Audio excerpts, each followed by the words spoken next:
నమస్కారం అండి. ఈరోజు GWTCS వారు గోల్డెన్ జూబ్లీ సెలబ్రేషన్స్ ఇక్కడ జరుగుతుంది. మన ముందు కృష్ణ గారు ఉన్నారు.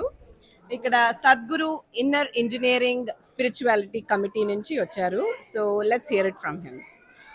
నమస్కారం అందరికీ. అందరికీ స్వాగతం. Greater Washington Telugu Cultural Sangam spirituality committee సందర్భంగా ఇక్కడ మనం స్పిరిచువల్ ప్రోగ్రామ్స్ చాలా ఆర్గనైజ్ చేశాము.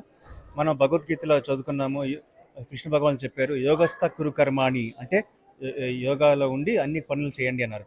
అంతేగాని రిటైర్మెంట్ అయిపోయిన తర్వాత యోగా చేయమని ఎప్పుడు అని అనలేదన్నమాట. సో యోగా అనేది రిటైర్మెంట్ వాళ్ళకి అయిపోయిన తర్వాత కాదు, స్టార్టింగ్ నుంచి కూడా చేయాలన్నమాట. గియర్ ఫండమెంటల్స్ అనమాట. సో అలాగే ఏంటంటే సద్గురు గారు మనకి చాలా వరల్డ్ వైడ్ ఆయన చాలా ఫేమస్. మహాశివరాత్రి కూడా చేస్తుంటారు. ఆయనది శాంభవి మహాముద్ర మెడిటేషన్ ఉంది. వాళ్ళది ఇక్కడ ఇంగ్లీష్లో వాళ్ళకి మాట తిరగదని ఇన్నర్ ఇంజనీరింగ్ అని అన్నారు.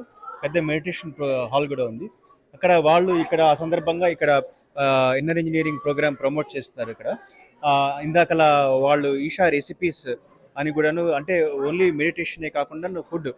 మెడిటేషన్ అనేది మనకి mind, body, energy. Okay, but మనం తినే ఫుడ్ కూడా ఎఫెక్ట్ అవుతుంది అనమాట. మనం తినే ఫుడ్ సాత్వికమైన ఫుడ్ కాదు అనుకోండి, తామసికమైన ఫుడ్. ఎప్పుడు నిద్ర వస్తుంటుంది, ఎప్పుడు పడుకోవాలనిపిస్తుంది, ఏం పని చేయాలనిపించదు. సో అలా కాకుండా మనకి తినే ఫుడ్ సాత్వికమైన ఫుడ్ తింటే కనుక మనం తిన్న న్యూట్రిషన్ వస్తుంది.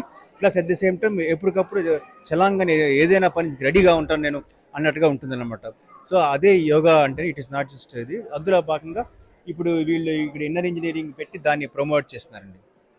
సో ఇది basically yoga, medication and food అన్నీ కలిపినటువంటిది.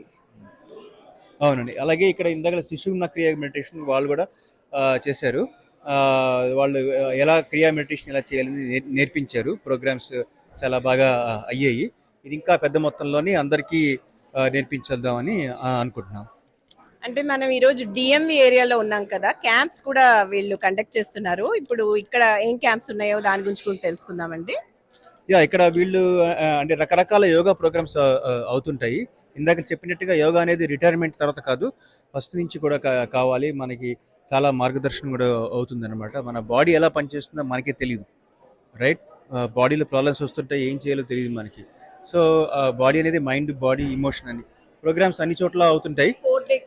4-day క్యాంప్స్ కూడా అవుతుంటాయి. 2-day ఫ్రీ ప్రోగ్రామ్స్ కూడా ఉన్నాయి. innerengineering.com వెళ్తే కనుక ఫ్రీ డే ప్రోగ్రామ్స్ ఎక్కడెక్కడ జరుగుతున్నాయి మీరు ప్రోగ్రామ్ ఫైండర్ ద్వారా తెలుసుకోవచ్చు. Please like, share, subscribe and follow పిలుపు టీవీ.